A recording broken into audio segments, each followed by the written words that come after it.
ირანმა ჰორმუზის სრუტე ჩაკეტა აღნიშნულ ინფორმაციას როიტერსი ევროკავშირის საზღვაო მისიის ასპიდესის წარმომადგენლებზე დაყრდნობით ავრცელებს, რომელთა განცხადებითაც ეკიპაჟებმა ირანული მხარისგან მიიღეს მკაცრი გამაფრთხილებელი შეტყობინება შემდეგი შინაარსით, რომ არც ერთ ხომალდ სრუტეში გავლის უფლება არ აქვს. მსოფლიოს წამყვანმა ნავთობ კომპანიებმა და სავაჭრო ხომალდების მესაკუთრეებმა სრუტის გავლით ნედლი ნავთობისა და საწვავის გადაზიდვა დროებით შეაჩერეს. უმსხვილესი კომპანიების ხელმძღვანელებმა გემების უსაფრთხო ზონებში გაჩერების განკარგულება უკვე გასცეს, რაც სულ მცირე რამდენიმე დღეს გასტანს.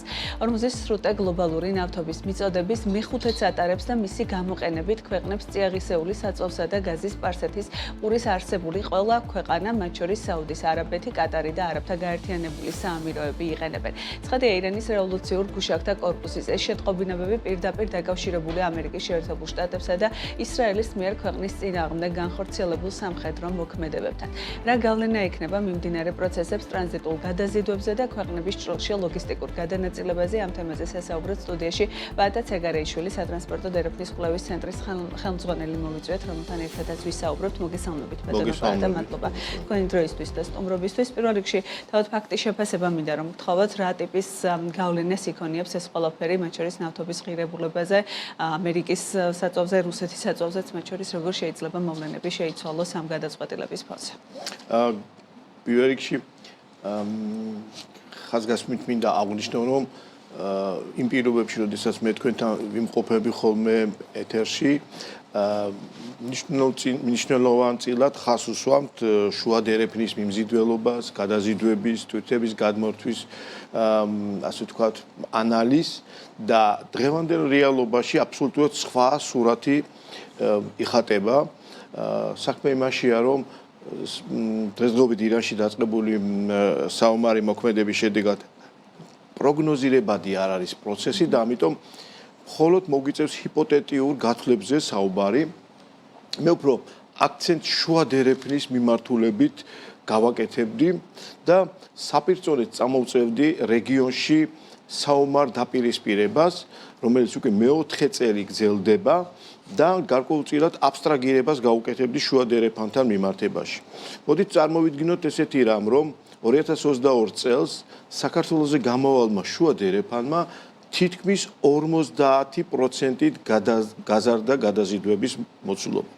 გამომდინარე იქიდან, რომ ჩვენთვის ნაკლებად პროგნოზირებადია, როგორ განვითარდება ირანში მდგომარეობა, მიმაჩნია, რომ თუ ეს პროცესი გახანგრძლივდა, ეს იქნება მიმზიდველი შუა დერეფნისათვის, გამომდინარე იქიდან, რომ პრაქტიკულად ის ახლად ჩაყრილი სახელშეკრულებო ინსტიტუციონალური ბაზა, რომელიც ბოლო 3-4 წლის განმავლობაში ვითარდება ცენტრალურ აზიის სახელმწიფოებსა და ირანს შორის, კითხვის ქვეშ დადგება. აი მე რამდენიმე ხელშეკრულებას, ასე ვთქვათ, წამოვწევ წინ, მაგალითად 2023 წელს აშხაბადმა და თეირანმა საზღვარზე ახალი ეკონომიკური ზონის შექმნა დაანონსეს.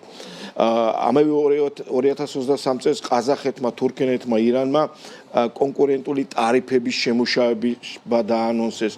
2024 წელს ყაზახეთმა, თურქეთმა, ჩინეთმა, ირანმა საკონტეინერო გადაზიდვების მიმართულებით ახალი ტარიფების სისტემა დაანონსეს. სულ ახლა 2026 წელს ყაზახეთის პრემიერმა აქცენტირებულად განაცხადა, რომ იგი გარდა შუა დერეფნისა, ირანის მიმართულებით იწყებს ინტენსიურად გადაზიდვების განვითარებას. უფრო მეტიც 2025 წელს მეშხეთის, ანუ ეს არის თურქმენეთ-ირანის საზღვარზე ახალი ურიკების შემცველი სადგურის სიმძლავრეების გაზდაზია საუბარი.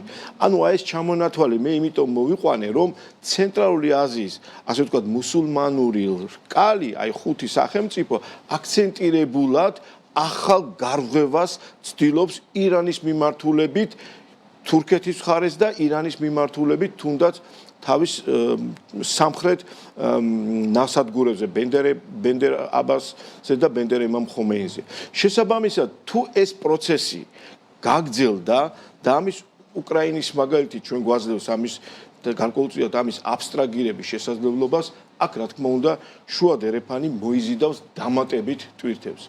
ეს არის პირველ რიგში ის სამრეწველო პროდუქცია, რომელიც აი დღესდღეობით ცენტრალურ აზიაში, ზოგადად ყაზახეთში და უზბეკეთში ყალიბდება და ჩვენ უნდა მომემზადოთ და მივიღოთ ეს დამატებითი თვითნაკადები. არ უნდა გამოგვჩეს ის გარემოებაც, რომ რაც ჩვენ აი ამ ომმა დაგვანახა რეგიონში, ომმა დაგვანახა, იმაში მდგომარეობს, რომ ჩვენ სასურველად ვერ გამოვიყენეთ ეს ეკონომიკური ფანჯარა, როგორც აღნიშნე, პირველ წელს ჩვენ 50%-იანი 2022 წელს 50%-იანი ზრდა ჰქონდა თვითნაკადების გადმორთვის, მიღების, დამატების, ხოლო მომდევნო 23-24 და 25 წელში ჩვენ ვერ შევინარჩუნეთ ეს სტაბილური დონე და პირიქით კლების ტენდენციები დაემთხვა. აქედან გამომდინარე, შუა დერეფანს საქართველოს მონაკვეთს აი ამ სიტუაციიდან გამომდინარე ახალი გამოწვევის წინაშე და მე ვიტყოდი ახალი შესაძლებლობის წინაშე შეიძლება აღმოჩნდეს, იმიტომ რომ ირანი პირობითად დემოკრატიულ რელსებზე გადავიდა და ეს ირანს ბევრჯერა დაფიქსირებული, რომ მისი სწრაფვა არის საქართველოს ნავსადგურებზე გასვლა, ეს ჩვენთვის იქნება დადებითი მომენტი, გამომდინარე იქიდან, რომ ეს იქნება დამატებითი ტვირთების მოზიდვა და ირანის ჩრდილოეთით განლაგებული კასპიის ზღვაზე ნავსადგურები იქნება ზუსტად მიმართული იქითკენ, რომ აზერბაიჯანის რკინიგზის და საქართველოს რკინიგზის გავლით ჩვენმა ნავსადგურებმა მიიღოს დამატებითი ტვირთები.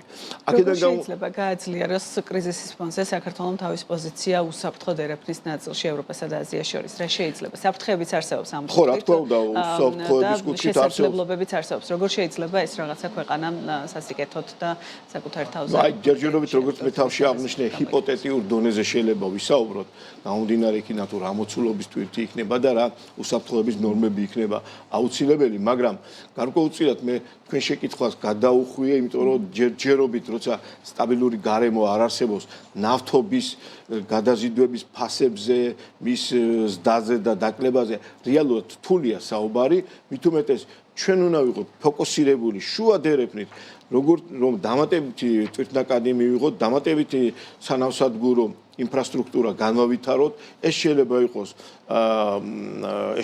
იყოს ირანიდან წამოსული ახალი ნავთობნაკადი, ჩვენ 2018 წლამდე ირანიდან ნედლი ნავთობი მოქონდა, თუნდაც ჩვენ ბათუმის ნავსადგურში, ამიტომ დღესდღეობით აუცილებელი იქნება გარკვეულწილად პროცესს დავაკვირდეთ და შემდეგ მივიღოთ გადაწყვეტილებები დერეფნის განვითარების, უსაფრთხოების, სატარიფო პოლიტიკის და სხვადასხვა მიმართულებით. ჩვენ ვხედავთ დადებით ტენდენციას, რომ შესაძლებლობა იქნება დამატებითი ტვირთების მიღების.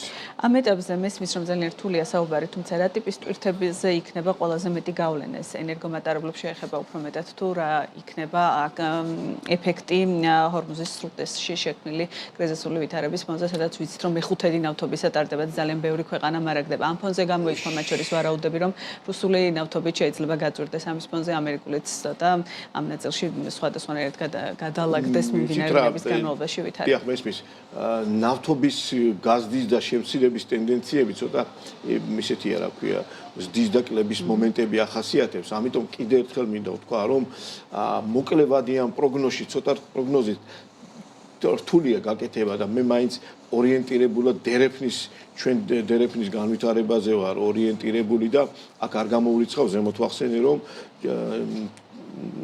ირანის სამხრეთით განლაგებული ამირაბადის ნავსადგური, რომელიც ნავთობის გადაზიდვებზეა ორიენტირებული, რეალურად შესაძლებელია ჩვენ შუა დერეფანით გამოვიყენოთ ეს მიმართულება.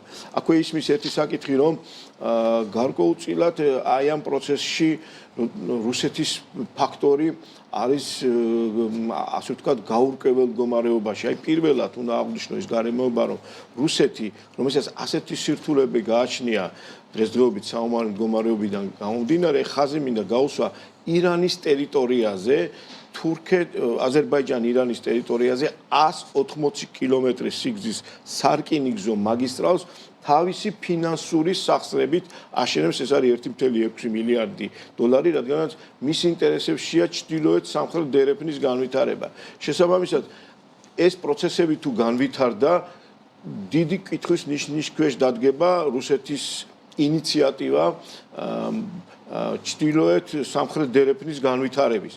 ეს კიდევ სხვა ჭრილში წარმოქმნის ახალი დამატებითი ტვირთების მოზიდვის შესაძლებლობას, თუნდაც შუა დერეფნის გავლით. ამიტომაც ყველაფერს სჭირდება გარკვეული დრო, რომ ჩვენ გავიდეთ გარკვეულ დასკვნებზე და რა თქმა უნდა, კვლევა ესაჭირება თუ როგორ შეიცვლის ტვირთნაკადები ახალ რეალობაში და რაც თავარია, რა პერიოდის განმავლობაში გაგრძელდება ეს პერიოდი და რამდენად შესაძლებელი იქნება ჩვენ ადაპტირება და რეალურად ინფრასტრუქტურული ძვლები მოვახდინოთ ამ ტვირთების მოსაზიდად. რა შეიძლება იყოს ინფრასტრუქტურული ძვრა საქართველოსთვის, რა რეკომენდაციები შეიძლება მივსეთ?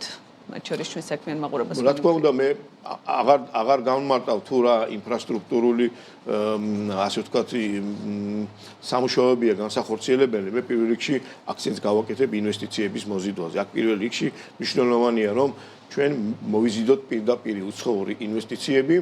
მე მინდა აღვნიშნო, რომ დღესდღეობით მნიშვნელოვნად არის შემცირებული პირდაპირ უცხოური ინვესტიციები. 2025 წელს ჩვენ მხოლოდ 11% ჰქონდა 165 მილიონი დოლარი ხედველობაში მაგ ტრანსპორტი და ლოგისტიკურ სისტემებში და ეს დგენელი არის მნიშვნელოვანია საქართველოს რკინიგზაზე მოძრავი შემადგენლობის და გამწევი ძალის ელმავლების განვითარების საკითხი და ეს ერთობლიობაში ჩვენ მოგცემს უსაფრთხო შუა დერეფნის საქართველოს მონაკვეთს, რომელიც შეიძლება დამატებითი ტვირთებისთვის. თავი კონკურენტები და მეგობრები, პარტნიორები, რომელი ქვეყნები შეიძლება გახდნენ საქართველოში? რა თქმა უნდა, ის რჩება ცენტრალური აზიის სახელმწიფოები, რომელიც შესაბამისად შეცვლიან თავის გადაწყვეტილებას და ირანის ნაცვლად ცენტრალური აზიიდან შუა დერეფნით გადმოამისამართებენ და ეს ქვეყნები გვესახება ძირითადად ტვირთწარმოქმნელ ქვეყნებად, რა თქმა უნდა, ჩინეთიც შეიძლება დაემატოს, όμως აუცილებლად ევროკავშირის მიმართულებით კავშირებადობის განვითარების კონტექსტში. მით უმეტეს ირანის თვალთახედვაც ეს ცნობილია ოდითგანვე, რომ მათ ესაჭიროება შავი ზღვის ნავსადგურებისკენ საქართველოს გავლით გადაზიდვების განხორციელება. ძალიან დიდი მადლობა თქვენი დროისთვის და პასუხებისთვის და მოვლენების განვითარებას ვინაიდან ძალიან რთულია ამ დროისთვის რაიმე კონკრეტული პროგნოზების გაკეთება. მადლობა რომ იყავით ჩვენი სტუმარი პაატა ცაგარიაშვილი, სატრანსპორტო დერეფნის კვლევის ცენტრის ხელმძღვანელი, უგზნობობდა საქმიანი დილის სტუდიაში.